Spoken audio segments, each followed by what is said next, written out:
Media మిత్రులందరికీ నమస్కారం. ఈరోజు ప్రధానంగా అన్ని పత్రికల్లో బ్యానర్ ఐటమ్ కేసీఆర్కి నోటీసు,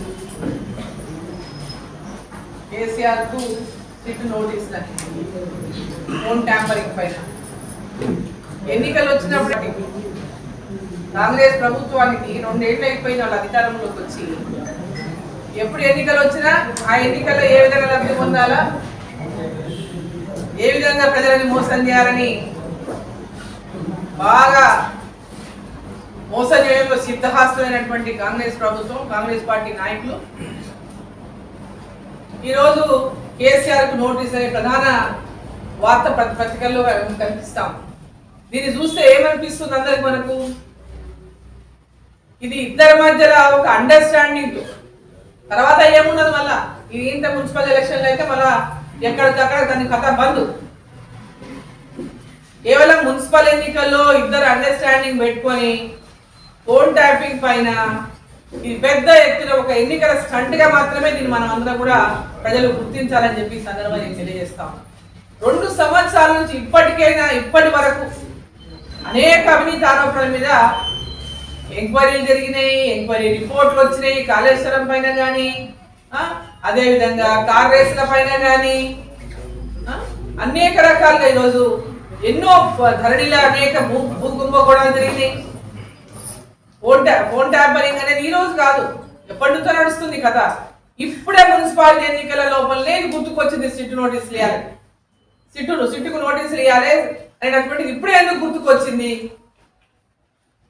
ఇది కేవలం ఈ మున్సిపాలిటీ ఎన్నికల్లో Congress party BRS party understanding తో మళ్ళీ కాంగ్రెస్ నే గెలిపించుకోవాలనేటటువంటి ఒక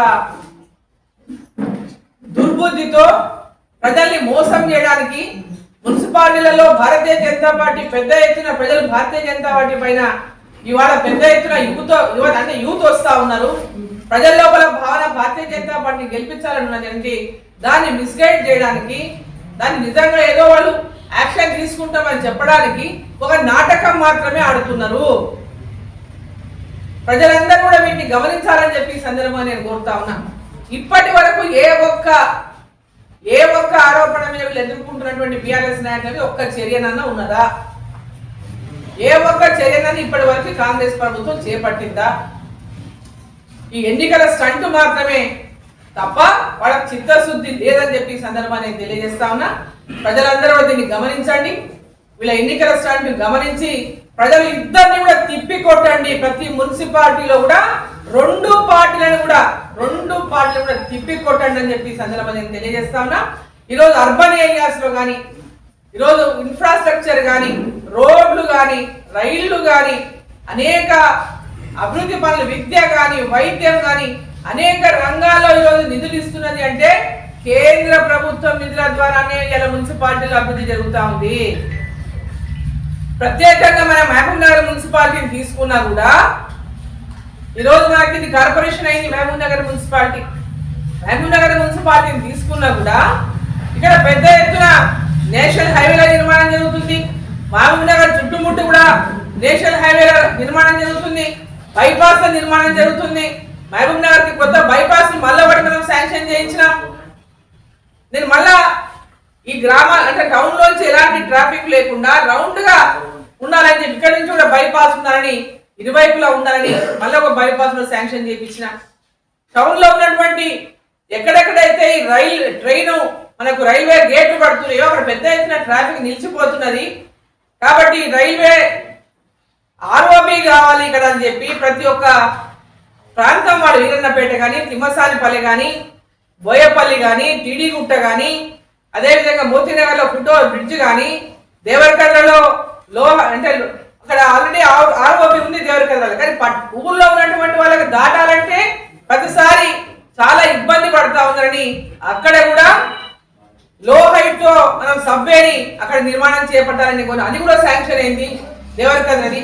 సో ఇవాళ ఇన్ని పెద్ద ఎత్తున అభివృద్ధి కార్యక్రమాలు కేంద్ర ప్రభుత్వం ద్వారా నిధుల ద్వారా విద్య పట్ల యూనివర్సిటీలో లా కాలేజ్ కానీ, యూనివర్సిటీలో ఇంజనీరింగ్ కాలేజ్ కానీ భవనాలకు నిర్మాణం 120 కోట్ల రూపాయలు కేంద్ర ప్రభుత్వం నుంచి తీసుకురావడం జరిగింది. ఈరోజు నవోదయ స్కూల్ తీసుకొచ్చినాం మన జిల్లాకి. అదేవిధంగా అనేక అభివృద్ధి కార్యక్రమాలను ఇలా మనం పర్సువేషన్ చేస్తా ఉన్నాం. సో మహబూబ్ నగర్ పట్టణ ప్రజలు కూడా మహబూబ్ నగర్ లో ఈరోజు కాంగ్రెస్ పార్టీ కానీ టిఆర్ఎస్ పార్టీ కానీ వాళ్ళు ఏ విధమైనటువంటి గతంలో జరిగిన అభివృద్ధి కూడా కేంద్ర ప్రభుత్వం చెప్పడం జరిగింది. టిఆర్ఎస్ పార్టీ అధికారంలో ఉన్నప్పుడు కూడా అమృత్ స్కీమ్ కింద పెద్ద ఎత్తున మున్సిపాలిటీ నిధులు ఇచ్చింది. మున్సిపాలిటీలో దాదాపు 100 కోట్ల నిధులను కేంద్ర ప్రభుత్వం ఖర్చు పెట్టినారు గతంలో ఉన్నటువంటి టిఆర్ఎస్ ప్రభుత్వంలో హయాంలో కూడా. సో నేను ప్రజలందరినీ కోరుతా ఉన్నా, మహబూబ్ నగర్ పట్టణ ప్రజల్ని మొట్టమొదటిసారిగా ఇది కార్పొరేషన్ అయింది మహబూబ్ నగర్ టౌన్. దీనికి అన్ని పక్కల కూడా అభివృద్ధి ఈరోజు కేంద్ర ప్రభుత్వం ద్వారా జరుగుతుంది. కేంద్ర ప్రభుత్వం ఇంకా జరగాల్సింది చాలా ఉంది. కాబట్టి దీన్ని మీరందరూ కూడా పెద్ద ఎత్తున ఆశీర్వదించండి. మహబూబ్ నగర్ కానీ మేయర్ అంటే మేయర్ కాబోతారు రేపొద్దున కార్పొరేషన్ లో. ఈ ఫస్ట్ కార్పొరేషన్ లో మేయర్ స్థానాన్ని భారతీయ జనతా పార్టీకి అత్యధిక స్థానాల్లో విజయాన్ని అందించి భారతీయ జనతా పార్టీ జెండాని మహబూబ్ నగర్ కార్పొరేషన్ పైన ఎగిరేటటువంటి విధంగా పట్టణ ప్రజలు ఆశీర్వదించాలని చెప్పి నేను కోరుతా ఉన్నా. వీళ్ళు ఎన్ని రకాల డ్రామాలు ఆడినా దయచేసి ప్రజలు పట్టణ ప్రజలు కాబట్టి అన్ని రకాల అవగాహన ఉన్నటువంటి వాళ్ళు కాబట్టి వాళ్ళు చేసేటటువంటి ఎన్నికల స్టంట్లకు మోసపోకుండా భారతీయ జనతా పార్టీ గెలిపించాలని నేను పట్టణ ప్రజలందరినీ సందర్భంగా నేను కోరుతా ఉన్నా. కాంగ్రెస్ పార్టీకి ఓటేయమని చెప్తున్నటువంటి టిఆర్ఎస్ ఎమ్మెల్యే, ఆయన కాంగ్రెస్ ఎమ్మెల్యే గారు టిఆర్ఎస్ ఎమ్మెల్యే అని చెప్పిన స్పీకర్ గారు, మరి స్పీకర్ గారు మరి ఆయన చెప్పిన మాటనే అబద్ధమని ఈరోజు స్పీకర్ గారు చెప్తారా? అంటే ఎంత పచ్చి అబద్ధాలు ఒక స్థానంలో కూర్చొని ఈరోజు అబద్ధాలు చెప్పేటటువంటి స్థాయికి దిగజారంటే వాళ్ళు రాజీనామా చేయమనండి. వాళ్ళ పార్టీకి రాజీనామా చేసి ఎమ్మెల్యేకు రాజీనామా చేసి తిరిగి కాంగ్రెస్ పార్టీ నుంచి పోటీ చేయమనండి. కాంగ్రెస్ పార్టీ నాయకులు ఈరోజు అధికారంలో ఉన్నటువంటి కాంగ్రెస్ పార్టీ వేరే పార్టీ నుంచి మీరు ఎవరైతే కాంగ్రెస్ పార్టీలోకి మార్పించుకున్నారో బీఆర్ఎస్ పార్టీ ఎమ్మెల్యేలంతా వారందరితో రాజీనామాలు చేయించండి. రాజీనామాలు చేయించి మీరు ఎమ్మెల్యే కూడా రాజీనామా చేపియండి.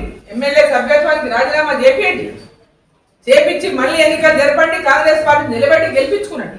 అంతే తప్ప ప్రజల్ని కోట్లని మోసం చేస్తున్నారు మీరు. ఈవెన్ స్పీకర్ గారు కూడా కోట్లను మోసం చేస్తున్నారంటే ఇంతకంటే దారుణం ఇంకేముంది? ఒక డైలాగ్ ఉంది. ఎన్నికల ముందు రాహుల్ గాంధీ గారు మాట్లాడుతున్నారు, నిన్ను ఎవరో పెట్టిన సోషల్ మీడియా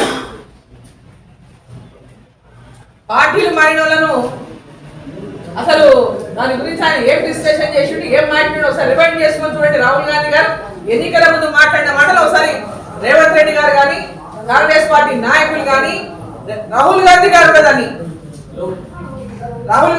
తను మాట్లాడిన మాటలను ఒకసారి చూసుకోవాలి. అటువంటి వాటికైతే ఆవియకూడదు. పార్టీలు మారితే ఇట్లా చేయాలి అట్లా చేయాలని డైలాగులు కొట్టిండ్రు రేవంత్ రెడ్డి గారు అంతా. ఈరోజు బరాబర్ పార్టీలు మార్చుకున్నారు. వాళ్ళు చేసిన పని వాళ్ళ టిఆర్ఎస్ చేసిన పని, ఆనాడు బీఆర్ఎస్ పార్టీ చేసిన పని ఇలా కాంగ్రెస్ పార్టీ చేస్తున్నారు. ఇప్పుడు వాళ్ళు ఏమంటున్నారు? మార్పు అధికారంలోకి వచ్చినటువంటి కాంగ్రెస్ పార్టీ ఏం మార్పు ఉందని అడుగుతున్నా. వాళ్ళకు మీకున్న మార్పు ఏంది? ఎక్కడ మార్పు? వాళ్ళు కాంగ్రెస్ లో ఇతర పార్టీల టీడీపీలో గెలిచిన వాళ్ళని ఆ రోజు మార్చుకున్నారు. బీఆర్ఎస్ పార్టీ వాళ్ళు కండువాలు కప్పుకున్నారు, వాళ్ళ పార్టీలో కలిపేసుకున్నారు. ఈ రోజు బీఆర్ఎస్ లో గెలిచిన వాళ్ళు మీరు కండువాలు కప్పి మీ పార్టీలకు మార్చుకున్నారు. వాళ్ళకు మీకు తేడా ఏంది? మార్పు ఎక్కడ అడుగుతున్నా నేను. ఎక్కడ మార్పు? ప్రజలకు ఇచ్చిన హామీలన్నీ కూడా ఇవాళ తుంగలో దొక్కి మళ్ళీ కొత్త హామీలను ఎలక్షన్లు వచ్చినాయంటేనే వీళ్ళకు శంకుస్థాపనలు గుర్తుకొస్తాయి. ఎలక్షన్లు వస్తే సీసీ రోడ్లు గుర్తుకొస్తాయి. అప్పటికప్పుడు రాజులు పోయి టెంకాయలు కొడతారు. పొద్దున్న లేస్తే ఏముండదు, మన ఎలక్షన్లు అయినాక ఏముండదు. పట్టణ ప్రజలందరూ గుర్తుపెట్టుకోవాలి. రాత్రులు వచ్చి వాళ్ళు శిలాఫలకాలు పెట్టి రాళ్ళు కొట్టుపోతే వాళ్ళన్నీ మిమ్మల్ని మోసం చేయడానికే. ఈ 2 ఏళ్ల నుంచి ఏం చేయని వాళ్ళు ఇప్పటికిప్పుడు రాత్రులు శిలాఫలకాలు కొట్టి టెంకాయలు కొట్టిన వాళ్ళు ఏం చేస్తారు? కేవలం మోసం చేయడం తప్పితే వాళ్ళు ఏం చేయలేరు. కాబట్టి పట్టణ ప్రజలందరూ కూడా ఇవన్నీ గమనించాలని చెప్పి తెలియజేస్తా ఉన్నా. వాళ్ళు చేస్తున్న ప్రత్యక్ష మోసమి. సో అసలు ఎట్లా అసలు ఎథిక్స్ అనేవి లేవు రాజకీయాలు. ఎథిక్లెస్ అయిపోయింది పాలిటిక్స్. ఒక పార్టీ నుంచి గెలిచినాక ఆ పార్టీలో ఉండి పనిచేయండి, లేదా రాజీనామా చేసి మళ్ళా పోటీ చేయండి. అంతే తప్ప ప్రజలు ఇచ్చినటువంటి తీర్పుకు వ్యతిరేకంగా మేము పార్టీలు ఇష్టం ఉన్నట్లు మారి ఇష్టం ఉన్నట్లు ప్రజల్ని మోసం చేస్తామంటే ప్రజా తీర్పుకు విరుద్ధం. మీ వ్యాపారం అభివృద్ధి కావాలని కోరుకుంటున్నారా? అయితే వెంటనే క్యూనస్ ని సంప్రదించండి. Schools, colleges, banks, shops, office promotions, land promotions, political promotions, restaurant promotions, hospital promotions, పుట్టినరోజు వేడుకలు, శుభకార్యాలు, వ్యాపారాలు ఏవైనా, సందర్భం ఏదైనా ఇప్పుడే క్యూనస్ ద్వారా తెలియజేయండి. మీ వ్యాపారాన్ని అభివృద్ధి చేసుకోండి.